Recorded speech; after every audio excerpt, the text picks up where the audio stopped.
Boa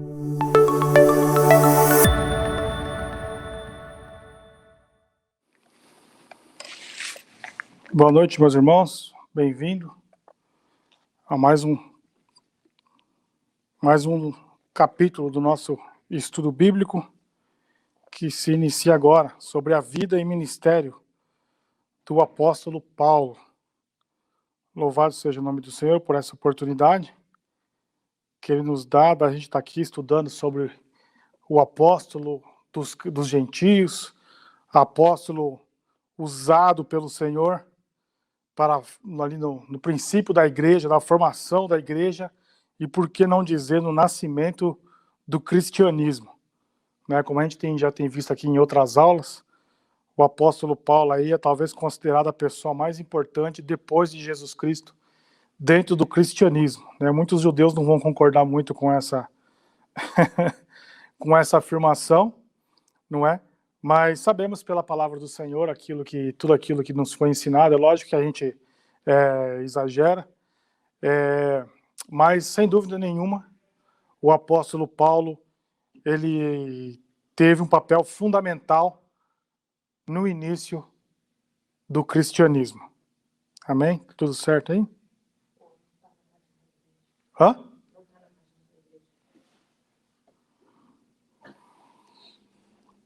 Vou começar de novo?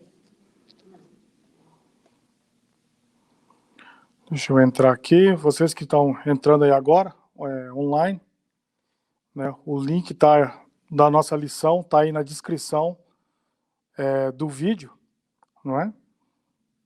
Você pode acessar aí para você acompanhar o texto com a gente. Hoje nós estamos na lição número 7, falando sobre Paulo, o plantador de igrejas.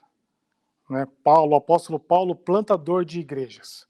O texto áureo, base da nossa lição, está em 1 Coríntios, no capítulo 3, versículo 6, e diz assim: eu plantei, Apolo regou, mas Deus deu o crescimento. A experiência com Cristo é o mais poderoso fator motivacional para plantar igrejas. Então, na lição de hoje, nós vamos ver aquilo lá que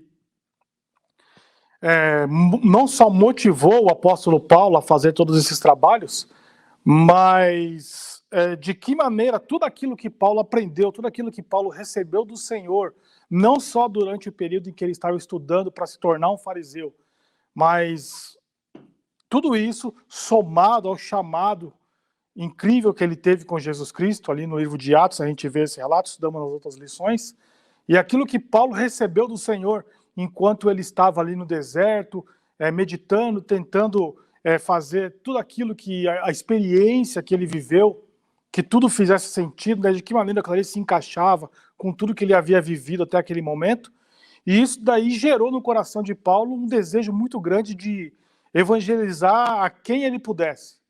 Não é? O objetivo de Paulo era evangelizar o máximo de pessoas que ele queria, e ele nunca se... a gente vê, né, desde o começo do ministério, a gente vai ver isso aqui em algumas partes da lição, que ele nunca se conteve de ficar somente ali entre os judeus, ali dentro de Jerusalém. Mas o desejo dele sempre foi de buscar, porque assim, no momento do chamado dele, quando Deus falou que Ananias fosse falar com ele, colocasse as mãos dele e orasse sobre ele, a primeira mensagem é que Deus o estava chamando para levar a palavra para os reis, para outras nações. Então, desde o começo, Paulo entendeu que ele tinha uma missão de fazer com que o nome de Jesus Cristo, o evangelho de Jesus Cristo, fosse muito além do que ali as fronteiras de Jerusalém. A leitura diária tem aí no nosso texto, como eu já disse, você que está acompanhando online, tem o link na descrição do vídeo, dizendo assim, para o texto da nossa lição. Né? Nós temos aí dentro desse texto, aí a leitura diária, a gente recomenda a você que leia, para que você possa aprofundar mais dentro desse tema, mais dentro desse assunto, e para que você possa ter uma maior compreensão da lição. A leitura que a gente vai usar como base hoje são 3 textos. Né? O primeiro texto é em 1 Coríntios, no capítulo 3, versículos do 6 ao 9. O segundo texto é Atos 13, dos versículos 1 a 3. E depois vamos ler Atos 16, do capítulo, aliás, Atos 16, do versículo 1 ao 5, e depois do 9 ao 10. 1 Coríntios 3, do 6 ao 9, diz assim: Eu plantei, Apolo regou, mas Deus deu o crescimento. Pelo que nem o que planta é alguma coisa, nem o que rega, mas Deus que dá o crescimento. Ora, o que planta e o que rega são um, mas cada um receberá o seu galardão segundo o seu trabalho. Porque nós somos cooperadores de Deus. Vós sois lavoura de Deus e edifício de Deus. Pulando lá para Atos 13, 1 ao 3. Na igreja que estava em Antioquia, havia alguns profetas e doutores, a saber, Barnabé e Simeão, chamado Níger, e Lúcio, Cirineu, e Manaém, que fora criado com Herodes, o tetrarca, e Saulo. E servindo eles ao Senhor e jejuando, disse o Espírito Santo: Apartai-me a Barnabé e a Saulo, para a obra que os tenho chamado. Então, jejuando e orando, e pondo sobre eles as mãos, os despediram. Depois, Atos 16, do 1 ao 5. E chegou a Derbe e Listra, e eis que estava ali um certo discípulo por nome Timóteo, filho de uma judia que era crente, mas de pai grego, do qual davam bom testemunho os irmãos que estavam em Listra e em Icônio. Paulo quis que este fosse com ele, e tomando-o circuncidou por causa dos judeus que estavam naqueles lugares, porque todos sabiam que seu pai era grego. E quando iam passando pelas cidades, lhes entregavam para serem observados os decretos que haviam sido estabelecidos pelos apóstolos e os anciãos em Jerusalém. De sorte que as igrejas eram confirmadas na fé e a cada dia cresciam em número. E Paulo teve de noite uma visão em que se apresentava um varão da Macedônia e lhe rogava, dizendo: Passa a Macedônia e ajuda-nos. E logo depois desta visão, procuramos partir para a Macedônia, concluindo que o Senhor nos chamava para lhes anunciarmos o Evangelho. Graças a Deus, né? Então esses versículos aqui, eles contemplam vários períodos, né, como implementador, como evangelista, como missionário, que Paulo ele passou na sua vida. Porque a gente vê, né, Paulo até, ele sempre usando, ele aprendeu com Jesus Cristo, né, usar essa questão das metáforas para poder ilustrar os ensinamentos dele. Então, quando começaram a falar para ele assim, mas tem ali uns pregando em nome de Apolo, outros pregando em nome de Paulo, afinal de contas, quem que a gente segue? A gente deve seguir Apolo, seguir a Cristo, seguir a Paulo. Aí Paulo sentou com eles, né, e teve um esclarecimento bastante simples, bastante oportuno e inteligente, né, como eu falei, ele usando as metáforas, as parábolas, como Jesus usava, e ele comparou a igreja como Jesus Cristo já havia feito antes, né, no capítulo 13 de Mateus, quando o Senhor ele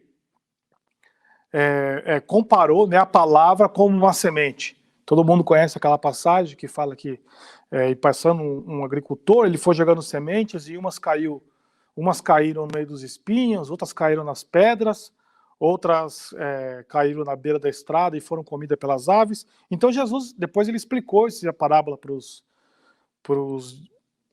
apóstolos, né? A gente não vai explicar a parábola agora, se você tem interesse, está lá em Mateus, no capítulo 13, versículo 10 em diante. E Jesus ele compara então a palavra dele à semente. E Paulo, do entendimento dessas palavras, do entendimento desse ensinamento de Jesus Cristo, que ele já havia aprendido com Pedro e havia sido revelado pelo Senhor para ir ali no deserto da Arábia, ele entendeu então que a igreja era a mesma coisa. Eu acho um texto bastante inteligente, o teólogo uma vez falou que Jesus, Deus, né? Deus, quando ele criou o mundo, ele deu para o mundo condições e ensinou, né, o mundo, de acordo com o seu DNA, de acordo com as leis da natureza, que tudo aquilo que fosse bom no mundo ia começar a brotar. Aquilo que fosse semeado nasceria. E o coração do ser humano é a mesma coisa. Quando cai uma palavra boa, quando tem algo que vem... Porque a gente já estudou aqui em outras aulas que o ser humano ele foi desconectado de Deus. Só que essa desconexão gerou no homem aí um vazio, gerou no homem uma necessidade que devia ser completada.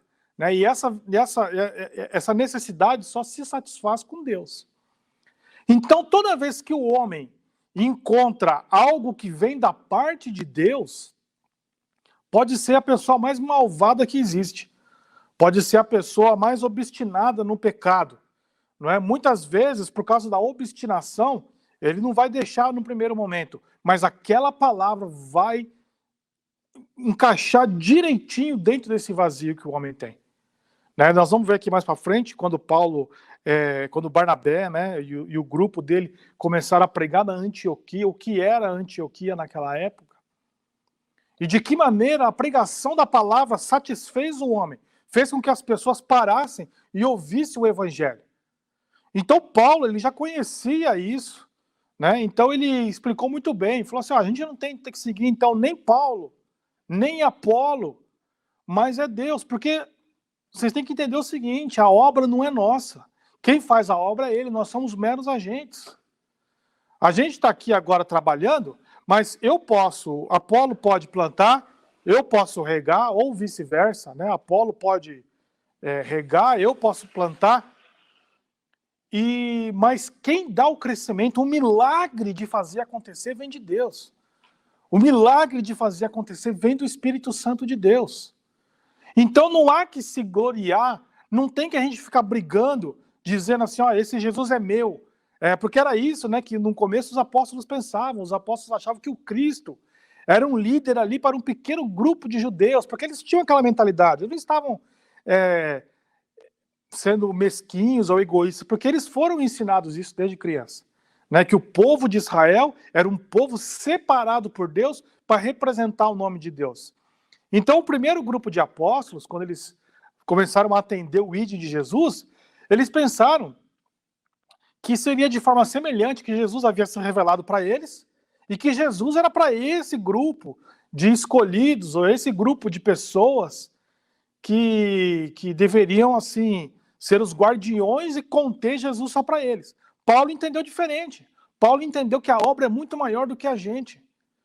O sacrifício de Jesus Cristo, da maneira como eu aprendi, né, com o Ananias e como eu aprendi com outras pessoas, como eu aprendi do próprio Senhor, eu vi que o evangelho é algo muito mais amplo.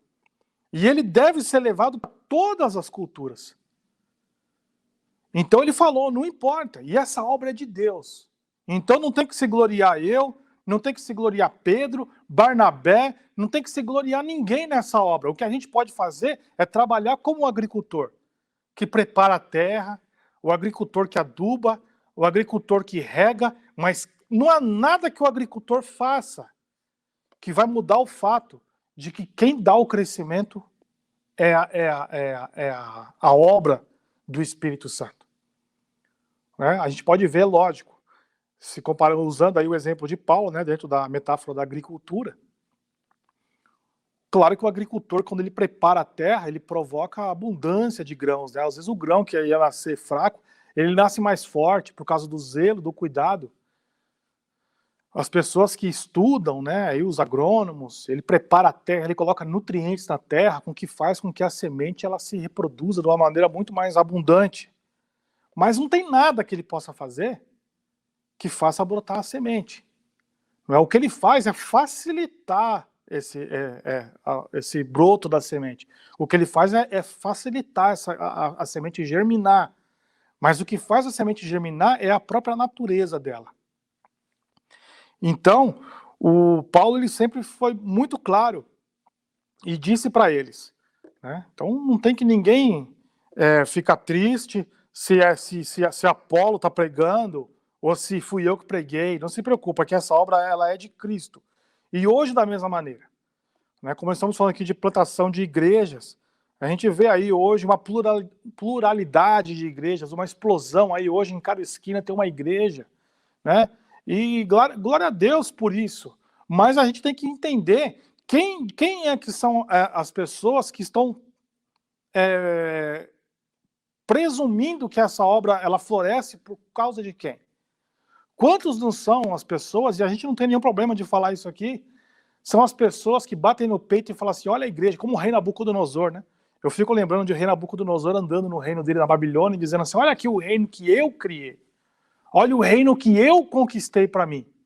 E ele já tinha passado já por várias lições, e ele sabia que tudo aquilo que ele conseguiu, ele só conseguiu por causa da permissão de Deus, que Deus usou ele como instrumento de justiça. Não é? Então, da mesma maneira, tem muitas, às vezes, pastores e líderes e apóstolos e tantos outros aí, que falam assim, olha aqui a obra que eu criei. Muitas vezes ele pode até vestir uma máscara de humildade, dizendo assim, não, isso daqui é a casa de Deus. Mas pelo fruto você conhece a árvore, pelas atitudes, pela pregação, pela mensagem você conhece.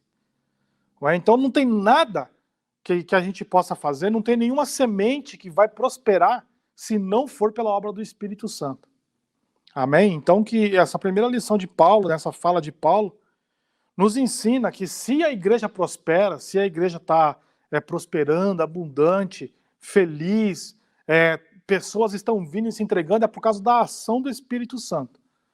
Se as pessoas estão vindo por causa da mensagem do homem, se as pessoas estão vindo por causa do cuidado que o homem tem, quando eu falo cuidado, eu quero dizer assim, o homem fica criando coisas para atrair público. As pessoas podem até vir, mas não permanecem. E se permanecerem, talvez dentro da igreja, dentro do prédio, mas não permanecem nos caminhos de Jesus Cristo.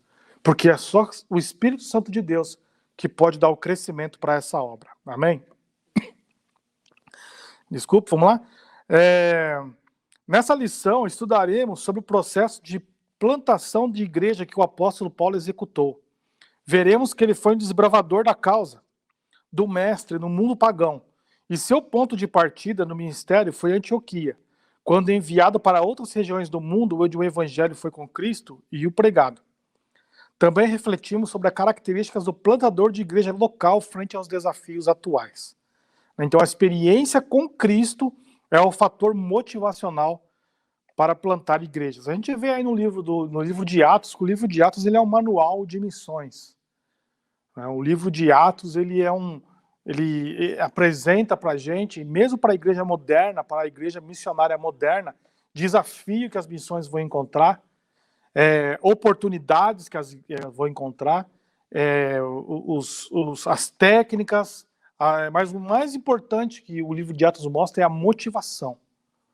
Paulo, ele enquanto fariseu, enquanto Saulo, vamos dizer assim, na sua época de Saulo, perseguidor, ele era apaixonado por zelar pelo nome de Deus.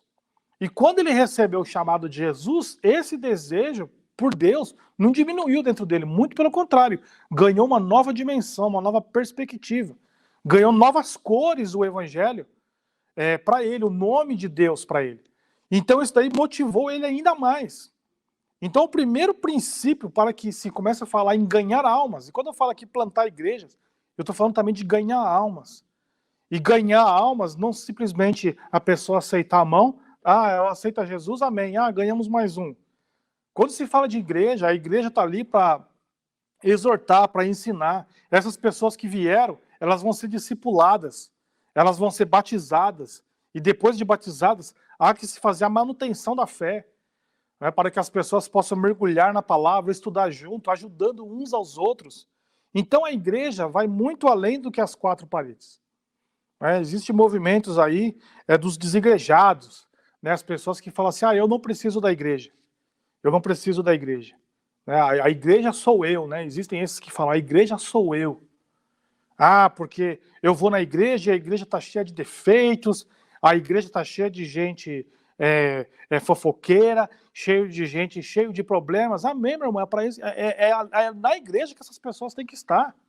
Porque se a igreja fosse formada só por santos, não seria chamada igreja, seria chamado o céu, seria chamado o paraíso. Não é? Então, é na igreja que você vai encontrar, sim, muitas pessoas defeituosas, inclusive você mesmo. Não é? Porque se nós fôssemos perfeitos, nós não precisaríamos de Deus. Para que eu ia fazer numa igreja? Eu vou lá com um ar de superioridade para ensinar os outros? Então, meu primeiro pecado já é a arrogância. Certo? Então, assim, aquelas pessoas que falam assim, eu não preciso da igreja, porque o papel da igreja não é simplesmente ajuntar membros, cantar 3 hinos da harpa, pregar por 40 minutos, tirar a oferta e despedir. A igreja do Senhor, a verdadeira igreja, que é forjada na chama do desafio, formada na batalha, ela segue aos preceitos de Cristo e a Escritura. E a Escritura nos ensina que a gente tem que ensinar, a gente tem que exortar, batizar, discipular. Então isso aí, Paulo se motivou para isso. Paulo falou, eu quero fazer aquilo que eu aprendi com Jesus. Eu quero que todas as pessoas conheçam o Evangelho como eu conheci. E para isso, aqui tem um sistema. Não é simplesmente sair pregando, quando a pessoa aceita Jesus, eu viro as costas e vou embora e deixo ele por conta dele, porque ele é a igreja. O Espírito Santo, ele opera, é na união, é na comunhão. A gente vê, né, em diversos lugares da Bíblia falando assim que é na comunhão dos irmãos que o Espírito de Deus habita, nos louvores, em unidade. A pessoa pode até estudar, a pessoa pode tirar um momento, falar, eu vou aqui tirar um momento para oração, mas para você conviver, para você ensinar e ser ensinado, né, tem muitas pessoas que às vezes falam assim, mas eu conheço bastante o Evangelho, que na igreja que eu ia antes, nossa, tinha um pastor que era excelente, ele me ensinou tudo sobre o Evangelho. Então, às vezes, ele começa a frequentar outras igrejas, às vezes ele percebe que o ensino não é tão forte como ele costumava receber. Mas ele não para pensar que, às vezes, Deus o enviou até ali, porque Deus quer que o ensino que ele recebeu seja transmitido para outras pessoas. Então, se você acha que a igreja que você está, o nível de ensino é baixo, então se coloque você na brecha e começa a ensinar. Lógico, e com a humildade dentro da palavra de Deus. Porque é muito fácil a pessoa falar assim, eu vou para uma igreja, mas eu quero chegar numa igreja onde tudo está acontecendo. Aquela igreja é maravilhosa. Aquela igreja, ela tem um pastor que prega demais, um grupo de louvor que é perfeito, um grupo de oração que... é gostoso participar de uma igreja assim, é bênção, é bom mesmo. Agora, se você chega numa igreja onde não tem nada dessas coisas, o que você vai fazer? Se você conhece a palavra, se você tem um evangelho de Jesus Cristo queimando dentro do seu coração, o que você vai fazer? Você vai criticar aquela igreja e vai embora? Ou você vai ficar ali e vai fazer a diferença, que é o que Paulo fazia? Paulo, ele plantava nas igrejas e ele ficava ali naquele lugar, trabalhando, pastoreando, até que a igreja tivesse capacidade de andar sozinha. Só que ele depois clamava para ele, falava assim, olha só que igrejona bonita que eu montei aqui. Agora eu quero isso aqui, esse povo aqui vai ser o meu rebanho. Paulo entendia que o rebanho é de Deus. Então tudo que ele fazia era para a glória do nome de Deus. Então para o movimento dos desigrejados, se você é um desigrejado, porque não gosta acha que a igreja tem muitos defeitos, então se põe na brecha. Começa a orar, estuda a palavra, recebe o ensinamento, tem a humildade de receber o ensinamento de pessoas que estão vivendo uma experiência espiritual diferente da sua. E se você acha que a igreja precisa de um conserto, seja você essa pessoa. Porque da mesma maneira que Deus chamou Paulo, Deus tirou Paulo lá do caminho de perseguição e de crueldade e trouxe ele para pregar o evangelho, por que ele não pode trazer você? Mas Paulo, ele era muito letrado, ele era muito estudado. E João? E Pedro, que eram pescadores? O que eles sabiam sobre a pregação da palavra? Exceto serem bons judeus. Então não é desculpa. Se envolver na obra de Deus e fazer a igreja de Deus acontecer, não é desculpa de ninguém falar que não tem experiência, basta ter vontade. A gente acabou de falar que o fator motivacional para plantar igrejas e ganhar almas, não é saber, não é conhecer, é você ter uma experiência pessoal com Cristo. Quando Cristo vive em você, então você vive por Cristo, vive pela mensagem de Cristo. Amém? A gente vê aqui, o Paulo desbravador. A gente vê aqui nessa parte, Paulo foi sem dúvida o grande desbravador da fé no mundo gentílico. Ele dedicou a sua vida para proclamar o evangelho e cumprir a missão entre os pagãos. O apóstolo contribuiu grandiosamente na implementação de inúmeras igrejas e no crescimento da fé cristã. Não houve quem plantasse tantas igrejas em tão pouco tempo como o apóstolo dos gentios. Sua vida e ministério nos constrange a semear o evangelho e a plantar igrejas em lugares onde pessoas nunca ouviram falar do evangelho e das boas novas. né? Então a gente vê ali que Paulo ele abraçou uma boa causa, né? A gente vê ali em Romanos 15 e 20, Paulo falando, Romanos 15 e 20, Paulo falando assim, desta maneira, eu me esforcei, olha só o que ele falou, eu me esforcei. Quando você olha essa palavra aí no original, em grego, você vê que a palavra utilizada é uma palavra que ela inclui muito compromisso, foi realmente sacrificial. Não foi assim, eu tentei, eu quis fazer, eu tive vontade de anunciar o evangelho e fui, não. Ele falou, eu me doei. Eu me sacrifiquei, eu me joguei, eu me entreguei por anunciar o evangelho. E não onde Cristo foi nomeado, para não edificar sobre fundamento alheio. Então ele falava aqui que não se preocupava de pregar porque é muito fácil. Né? Não quer dizer, é difícil a gente falar muito fácil, né? Mas assim, você chegar num lugar onde já tem uma igreja estabelecida e você chegar e falar assim, aqui eu vou fazer uma grande obra, aqui eu posso pregar, aqui eu vou evangelizar. Agora, Paulo, ele era para os gentios, ele tinha preocupação, né? E ele teve um entendimento, quando ali, logo no início, quando ele foi conversar com Pedro, o pessoal ainda tinha aquela cisma com ele, os judeus também começaram a perseguir Paulo por causa da suposta traição dele, né? Eles acham que Paulo traiu a causa, quando Paulo estava indo para perseguir e matar cristãos em Damasco, e no meio do caminho ele mudou de ideia e começou a pregar o Jesus crucificado e com poder e com unção, e muitas pessoas que ele foi enviado para impedir, ele começou a regimentar mais pessoas para esse exército. Então ficou uma situação complicada para Paulo ficar ali em Jerusalém, tanto que os discípulos depois mandaram ele para Tarso, né? O próprio Pedro mandou ele para Tarso, e aconteceu que estava ali, e ele foi pregar para os judeus lá em Tarso, e lá em Tarso era mais tranquilo, né, para os judeus se entregarem para Jesus, porque lá eles estavam longe do sumo sacerdote, eles estavam longe de Jerusalém, então o pessoal recebia a mensagem.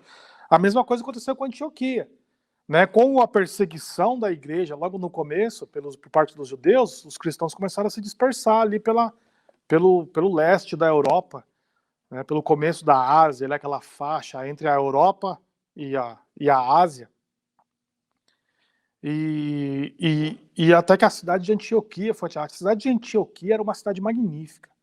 A cidade de Antioquia, né, ela foi construída por um dos generais do Alexandre o Grande, e era uma cidade espetacular, era muito bem estruturada, era uma grande cidade, muitas riquezas passavam por ali, né, era caminho para rotas da Europa, para rotas da China, e era uma cidade onde viviam pessoas que tinham assim, uma vida muito helenista, né?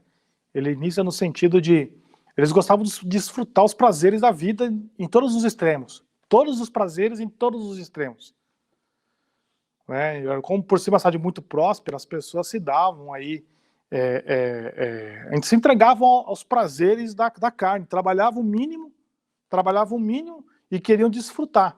E foi ali que uma igreja começou, né? Por causa dos primeiros apóstolos, depois Barnabé foi lá também, foi chamado para ver o que estava acontecendo ali em Antioquia. E como eu falei logo na introdução aqui, foi uma cidade onde eles encontraram, as pessoas estavam tão assim aprofundadas no pecado, né? Até tem relatos aí de historiadores que eles tinham uma floresta ali em Antioquia, Davos, se eu não me engano, né? Que as pessoas iam para essa floresta aí e faziam orgias terríveis, e eram orgias aí que escandalizavam até os romanos. E olha que os romanos eram chegados numa bagunça também, né? Mas nesse lugar a palavra de Deus encontrou uma terra boa, porque eram pessoas que estavam tão saturadas pelo pecado que quando chegou alguém trazendo aquela mensagem do Espírito Santo, aquela mensagem diretamente da parte de Deus para eles abraçaram aquilo. Lógico que não foi a cidade toda, mas foi um grande número de pessoas, tanto que começou-se uma igreja ali. E a igreja foi crescendo, e quando se chegou a notícia de que a igreja estava crescendo, Barnabé foi lá. E quando Barnabé foi aqui, né, no texto até que a gente estava lendo aqui, em Atos 13, né, na igreja de Antioquia, tinha muitos profetas, autores, começaram muitas pessoas. Chegou um momento em que a igreja de Antioquia cresceu tanto que Barnabé viu ali uma possibilidade de uma mudança na estratégia da pregação do evangelho. Ele falou, poxa vida, a gente tem pregado para os judeus até agora, né? Agora a gente tem aqui a oportunidade de estar pregando aqui para os gentios, a gente vê que a palavra está encontrando guarida, que ainda está encontrando pousada no coração dos gentios, e muitos estão se convertendo com alegria. E conforme a igreja foi crescendo, Barnabé começou a pensar. Falou, o que eu vou fazer? Né? A gente vai ler esse texto aqui mais abaixo. O que eu vou fazer? Eu preciso de alguém que me ajude aqui. Quem será que eu vou chamar? Ah, já sei. Eu vou chamar aquele rapaz fariseu que eu encontrei lá em Jerusalém uma vez.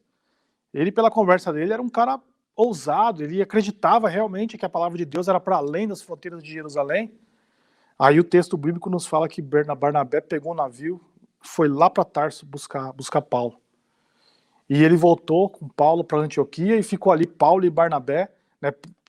Paulo se juntou a outros, a gente viu ali em Atos 13, né, que ficou então como os líderes da igreja, olha só, Barnabé, Simeão.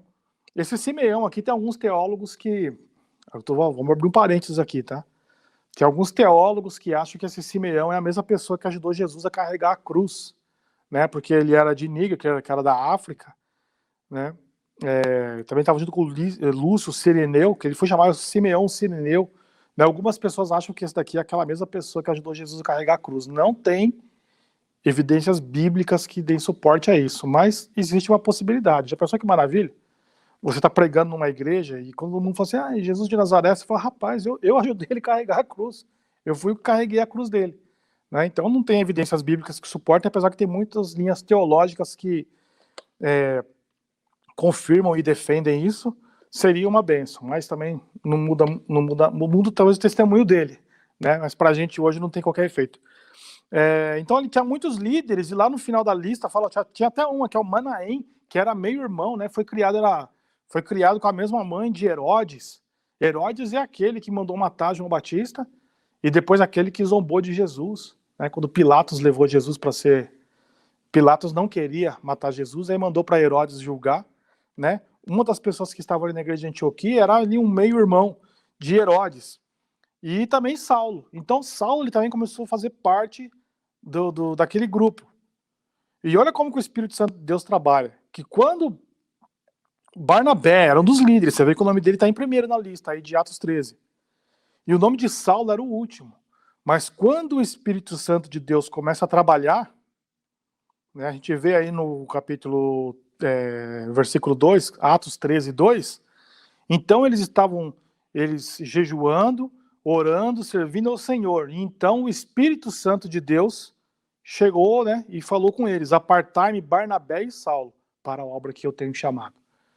Então aqui é a mesma coisa, Barnabé era um dos líderes já, respeitado já em Jerusalém, respeitado na Antioquia, e Saulo era o novato, era aquele que chegou até com desconfiança por parte de alguns, mas o Espírito Santo de Deus, ele olha aquilo que está no seu coração.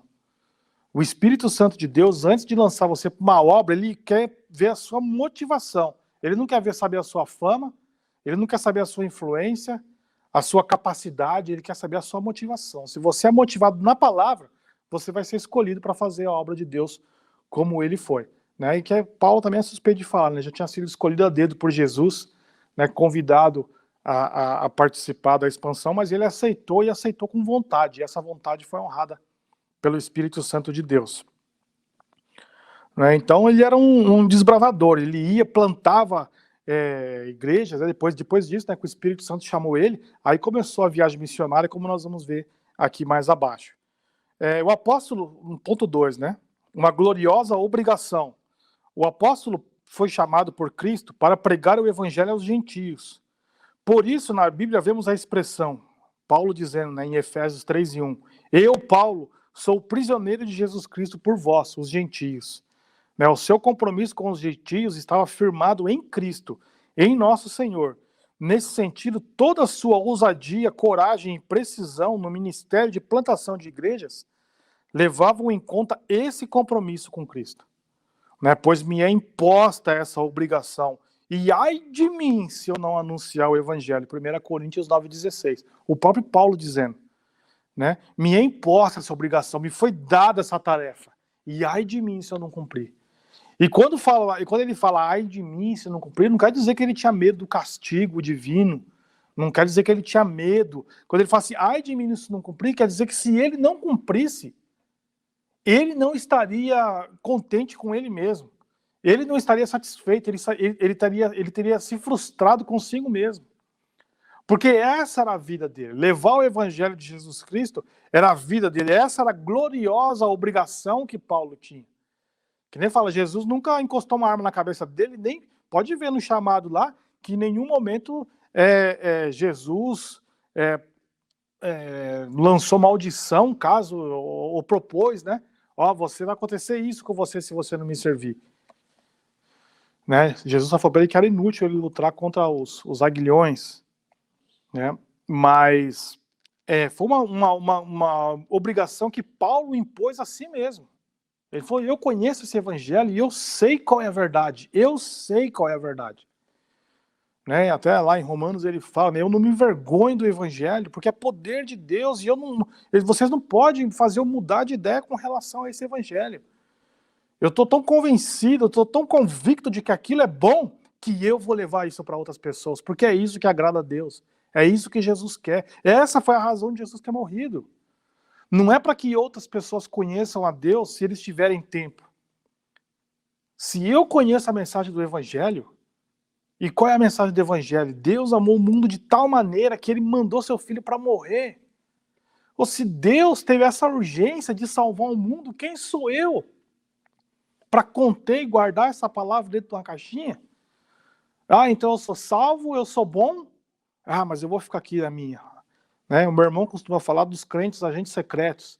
Né? Aqueles crentes que na escola ninguém sabe que ele é crente, no trabalho dele ninguém sabe que ele é crente, né? Aonde ele passa, ninguém sabe que ele é crente. Aí algum dia, quando alguém faz uma proposta, ele fala, não, eu não vou fazer isso. Porque às vezes tem pessoa que tem até vergonha, fala, não, porque eu vou na igreja lá, e o pessoal lá não gosta.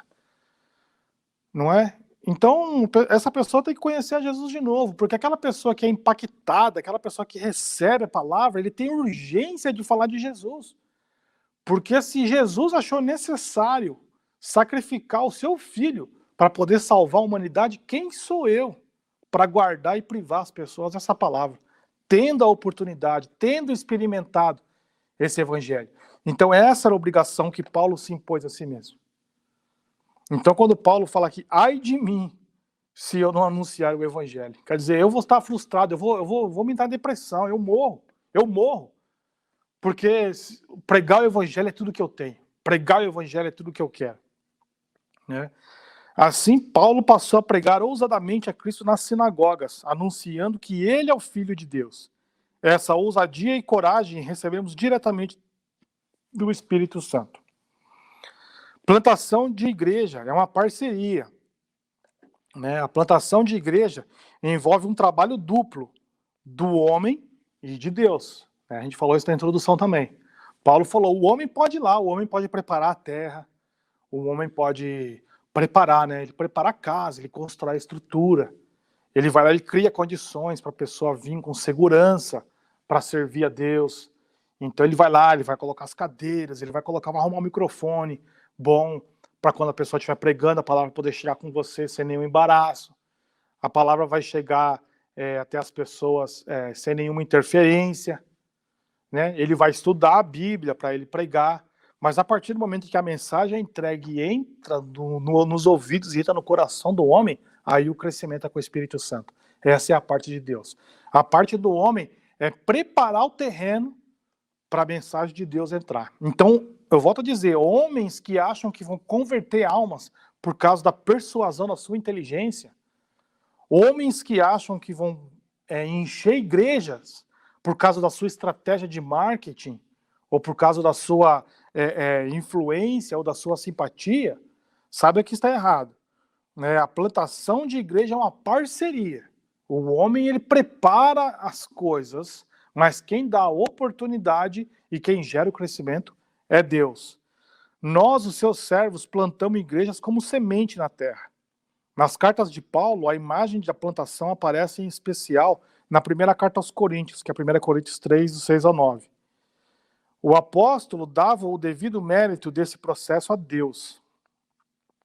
E nós somos os seus cooperadores. Eu queria ler com vocês 1 Coríntios 3, do 6 ao 9, né, que foi aquilo que a gente leu lá no textuário. Né? Ele fala, eu plantei e o Apolo regou, mas Deus dá o crescimento. O crédito é todo de Deus. Né? Por isso, nem o que planta é alguma coisa, nem o que rega. Então ele está falando assim, não importa quem é que planta, não importa quem é que rega. Ele fala, nós somos os seus cooperadores, e a igreja, a lavoura, e o edifício de Deus. Então não importa quem é que prega, não importa quem construiu essa igreja, não importa quem construiu a igreja. Quem vai pregar? Quem vai pregar hoje? Fala, meu irmão, não importa quem vai pregar hoje. Não importa quem é que vai cantar hoje. O que importa é que se você tem fé, e o trabalho da igreja foi feito com zelo e dedicação, você pode ir no culto sem medo, que não importa quem vai pregar. O Senhor Jesus Cristo vai falar e vai ministrar aos nossos corações, porque nós somos a lavoura, nós somos o edifício de Deus, nós somos a habitação do Espírito. Nesse divino ministério de plantação de igreja, à luz do ensino de Paulo, fica claro que o trabalho de semear e plantar é nosso. Veja bem. E eu acho interessante isso, que Deus ele nos chama, Deus ele nos convida para essa obra. Até então, a gente vê que antes do advento de Jesus Cristo, lá atrás, quando o povo ainda tinha um relacionamento meio conturbado com Deus, o povo queria servir a Deus, mas não sabia como, não tinha vontade, não tinha dedicação, era Deus que fazia tudo. Não é? Era Deus quem fazia todas as coisas. Deus, se ele não colocasse o temor, como está escrito em Jeremias, se Deus não colocasse o temor dele no coração das pessoas, as pessoas não o amariam de volta. Então ele fazia tudo. Então ele sempre estava buscando e atraindo o povo para si. Era ele que fazia tudo. Aqui, então, a gente vê que com o advento de Jesus Cristo, ele nos convida a participar dessa obra maravilhosa com ele. Então ele fala, prepara, traz o povo, atrai as pessoas, constrói as estruturas, fala, reúne, se organiza, e eu vou lá me manifestar no meio deles.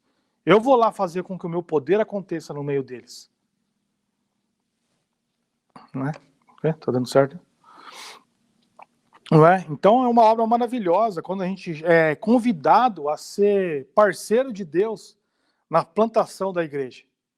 Então Deus fala, vai lá, mexe na terra, prepara as condições, aduba, traz a semente, traz as pessoas, prepara tudo, que eu vou fazer, eu vou dar o crescimento. Isso é maravilhoso, a gente poder participar de uma obra dessa com o mestre. Então nesse divino ministério de plantação de igreja, fica claro que o trabalho de semear e plantar é nosso, mas quem faz germinar, frutificar e crescer é Deus. Deus e o homem cooperam na plantação de igrejas. O apóstolo Paulo foi um desbravador de Cristo sobre uma gloriosa obrigação. Amém? Aí vamos ver aqui o ponto 2. Fala que a Antioquia é o ponto de partida para o crescimento da igreja. É o Espírito Santo quem dirige a igreja. É o Espírito Santo quem dirige a igreja. A gente vê que a igreja de Antioquia era rica em líderes. Mas aprove o Espírito Santo no meio de todos aqueles líderes, ele escolheu. Falou, para essa circunstância aqui que eu estou vendo, do terreno aqui do jeito que está colocado, eu acho que Barnabé e Saulo é que vão se dar bem nessa obra.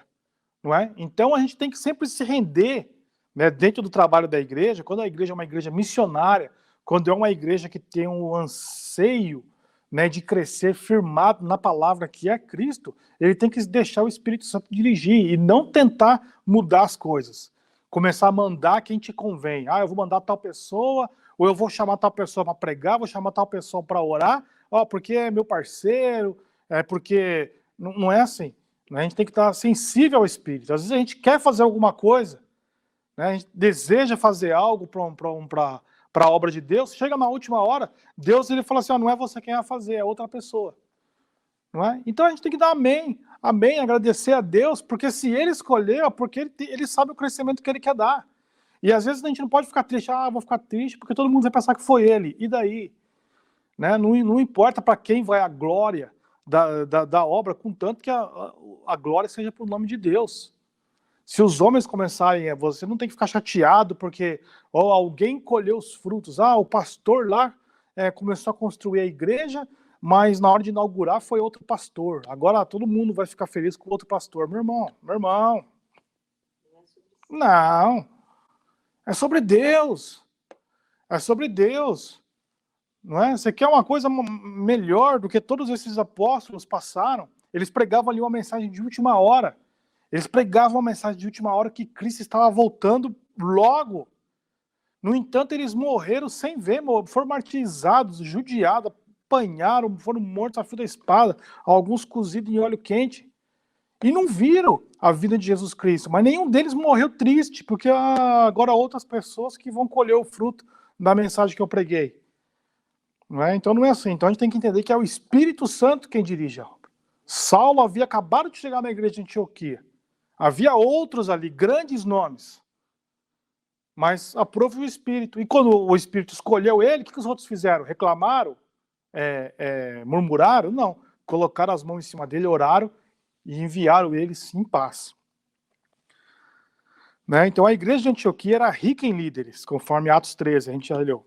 Pois nela havia os profetas e doutores, Barnabé, Simeão, Lúcio, e ainda Manaém, Saulo.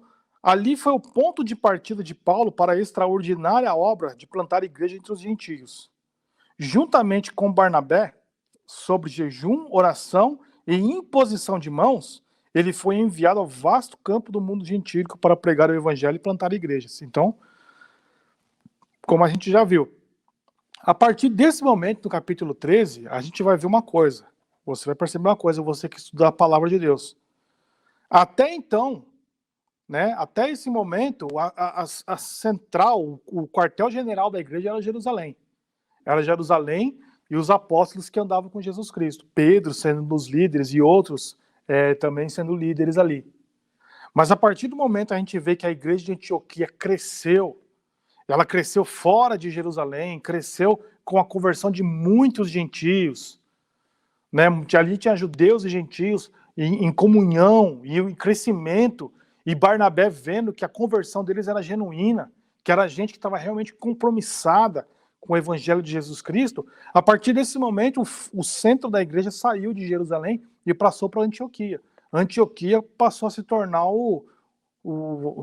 tanto que foi em Antioquia, né, que eles foram chamados de cristãos pela primeira vez. Até então as pessoas chamavam de os nazarenos. Os nazarenos, aqueles que seguiam a Jesus, alguns falavam assim, aqueles que são do caminho, né, os próprios discípulos se chamavam assim mesmo, nós somos do caminho. Mas aí tinha algumas pessoas que zombavam, né, aquelas pessoas que não criam no evangelho, zombavam daqueles pregadores e falavam assim, olha ali os cristãos, né, que a palavra cristão significa pequeno Cristo, em grego. Né, significa pequeno Cristo. Então as pessoas falam assim, olha ali os cristãos. Então o testemunho foi tão bom, né, que a zombaria dos homens maus daquela época se tornou motivo de orgulho para todos nós hoje. Né, a gente fala que a gente é cristão e fala que é cristão com convicção, com alegria. Né, então assim, Antioquia se tornou um centro tão importante que foi ali que foram chamados de cristãos pela primeira vez. Então a gente pode dizer que ali foi realmente uma das pedras de esquina daquilo que a igreja cristã se tornou hoje. Né? E isso aí nasceu do coração de homens bons, não só não de Saulo. Saulo contribuiu com essa obra, mas a igreja já existia antes dele, né? De homens determinados, de homens que não, assim, intrépidos, homens que tinham vontade de fazer as coisas acontecerem. Aí a primeira viagem missionária, Paulo e Barnabé pregam em Chipre, né, que é uma ilha ali no Mediterrâneo. Neste lugar o apóstolo desmascarou o feiticeiro Elimas, que é uma passagem muito interessante, eu recomendo vocês a lerem, o encantador, e ganhou o procônsul para Cristo. Ele ganhou como se fosse o presidente da área ali para Cristo. Né? Mais adiante, pregou na sinagoga de Antioquia, na Pisídia, onde os judeus lhe fizeram oposição. E ao mesmo tempo os gentios alegraram-se e creram, e o Espírito Santo se fez presente ali. Então você viu, ali na Pisídia, os judeus o rejeitaram, mas os gentios receberam ele de braços abertos, e ele não perdeu a oportunidade, continuou pregando. Então prega, você vai pregar, se algumas pessoas te levantam, eu vou desanimar porque eu preguei e tal pessoa não gostou. Não prega para os outros gostarem não, deixa fluir, né, esse rio de água viva, que Jesus Cristo falou que se você bebesse, de dentro de você ia ter um manancial, né? Então deixa esse manancial fluir dentro de você. Quem quiser beber, que beba. Se não quiser, Continue pregando o evangelho, porque às vezes aquelas pessoas para quem você tinha a intenção, que achou que ia receber, não recebe, mas outras pessoas que você não esperava vão receber a palavra, vão ser abençoadas e vão glorificar o nome do Senhor.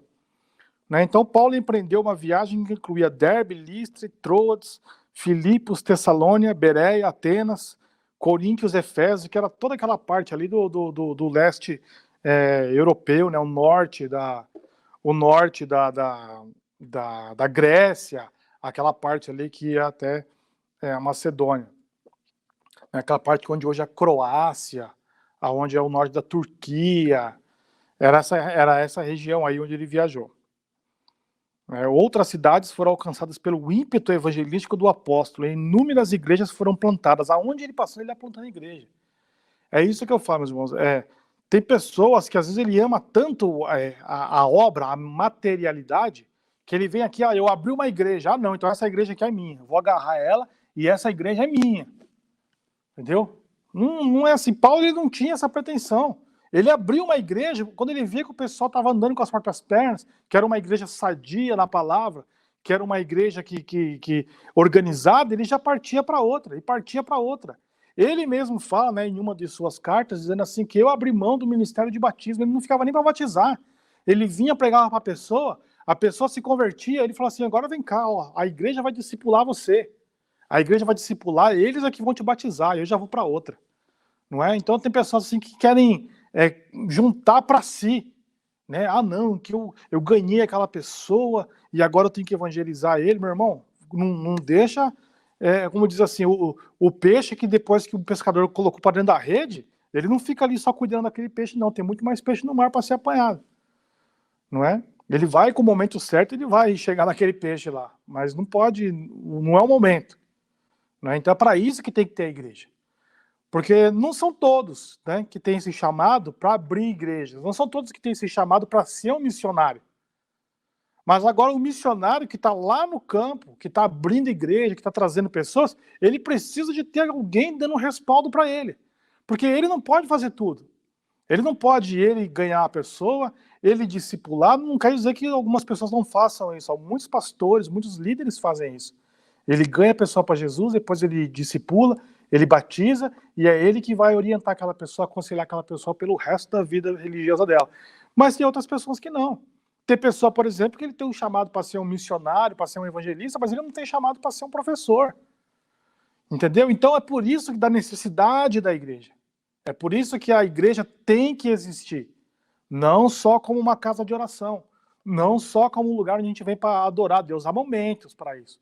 Há um momento para adoração, há um momento para o louvor, mas há um momento do discipulado. Há um momento da assistência social. Não é porque a gente tem que pregar aquilo que a gente vive. Se a gente prega a prosperidade, a gente prega a providência de Deus, então a igreja tem que ser providente. Não é? Mas aí a gente já entra em outros campos que nós não temos tempo para falar hoje, mas os irmãos entendem. Então a igreja ela é necessária porque é um mecanismo. Né? A pessoa ganha o peixe, como se fosse ele ganha o peixe, olha aquele peixe que já joga o peixe para trás e já joga a vara para pegar a outra. Aquele peixe que caiu aqui para trás, a igreja tem que cuidar, abraçar ele, discipular, batizar, orientar, ensinar, curar. Né? Então Paulo ele não se deixava amarrar, ele não ficava deslumbrado com as obras dele, porque ele entendia que a obra não era dele. Ele entendia que a obra era de Deus. Então a gente vê aqui que a viagem incluiu muitas cidades, mas toda vez que uma cidade era alcançada, né, pelo evangelismo, ele já partia já para a próxima. Ele não ficava para adotar a igreja e nem teve pretensão. Muitas vezes ele foi chamado, né, tenho certeza de ser chamado para pastorear as igrejas, para ser líderes das igrejas, mas ele nunca quis, porque ele queria ir sempre adiante. O objetivo dele era chegar em toda a terra. Né? Ele já falou em muitas de suas cartas que a intenção dele era chegar até a Espanha. Né? Muitas pessoas têm relatos, né, de que ele chegou até a Espanha, talvez aí até Évora, na fronteira com Portugal, porque naquela época era o mundo conhecido.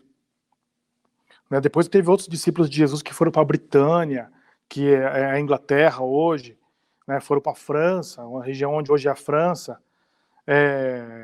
Mas o objetivo de Paulo era que todo mundo, o desejo dele de pregar Jesus era tão grande que acho que o sonho dele era pregar o evangelho para todas as criaturas, né? Pregar o evangelho para toda a humanidade. Né? E a gente não pode fazer isso se a gente ficar amarrado em posses. Eu quero porque é meu. Né? Não é assim. Não estou dizendo que tem pastor que está na igreja há 30 anos. Não é disso que eu estou dizendo. Não é disso que eu estou falando. Porque o pastor está há 30 anos na igreja, não quer dizer que ele tomou a igreja para ele. Não. Né? Ele sabe o chamado que ele tem, e os pastores sábios, né, eles sabem entender a voz de Deus. Quando Deus fala assim, você vai cuidar disso aqui para mim, ele vai cuidar. Né? Mas ele tem o coração dele aberto, que o dia que Deus fala assim, hoje você vai descansar, eu vou trazer outro pastor. Aí tem pastor que fica enciumado, porque eu cuidei da igreja 30 anos, agora vai vir o outro. Amém, meu irmão. Você cuidou para quem? Você cuidou para Deus ou cuidou para você? Não é? Então a gente tem que ter essa visão que Paulo tinha. Mas é uma bênção, né? Que hoje, graças a Deus, a maioria dos pastores não pensa assim, né? Vamos pular aqui por características de um plantador de igrejas, motivado pelo chamado, né? Nós temos aqui mais 5 minutinhos só. Como vemos em Paulo, um plantador de igrejas deve estar consciente do chamado divino, primeiro de tudo, né? Paulo, ele teve um encontro pessoal e genuíno com o próprio Jesus Cristo, né? Agora, a pessoa, se ele vai se dispor, né, se propor a abrir uma igreja, ele tem que estar disposto e ter certeza do chamado dele. Não é? Porque, que nem eu falo, você está abrindo a igreja com qual propósito?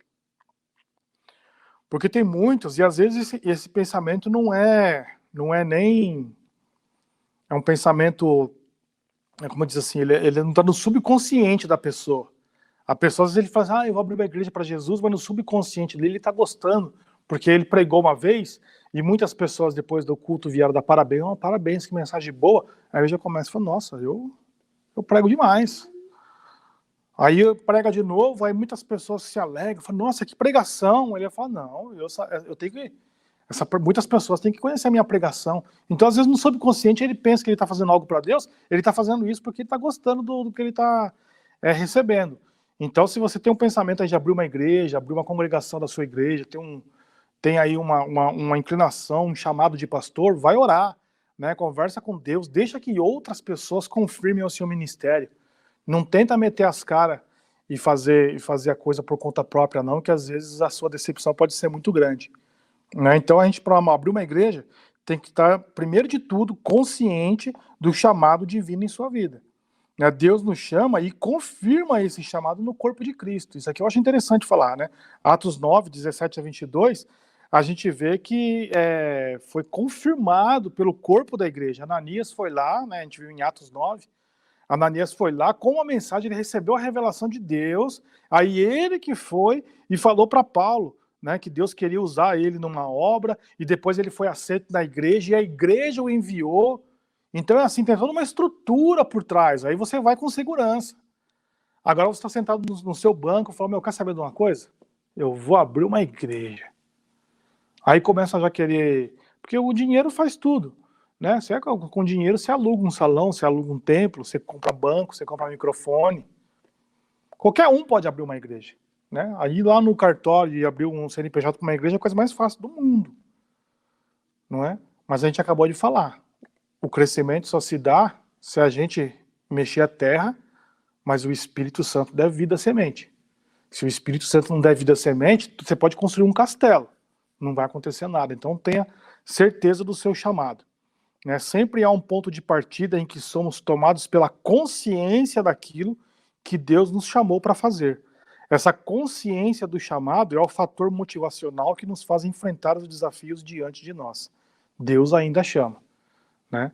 Então, a pessoa tem que ter certeza do chamado dela, tem que ter certeza do ministério dela. E a melhor maneira disso acontecer, deixa que os outros confirmem isso na sua vida.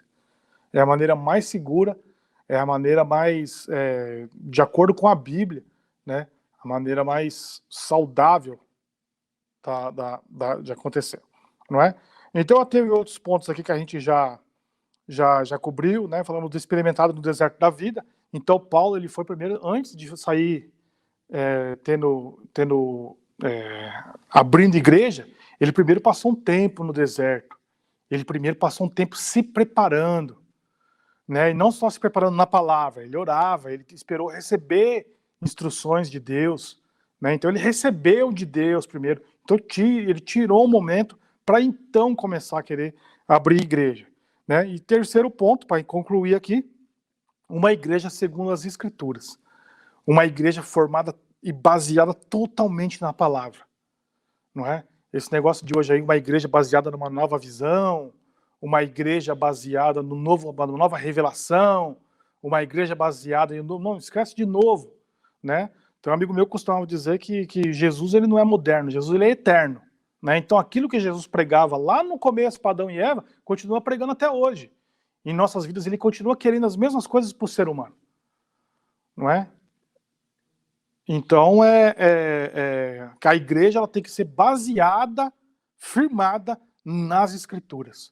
Uma igreja que é baseada, estruturada nas Escrituras, ela não tem como dar errado, né? Por mais que ela sofra perseguições, por mais que ela sofra lutas, se ela estiver baseada na palavra, e é isso que Paulo fazia desde o começo, né? Tudo que ele ia fazer, tudo que ele ia pregar...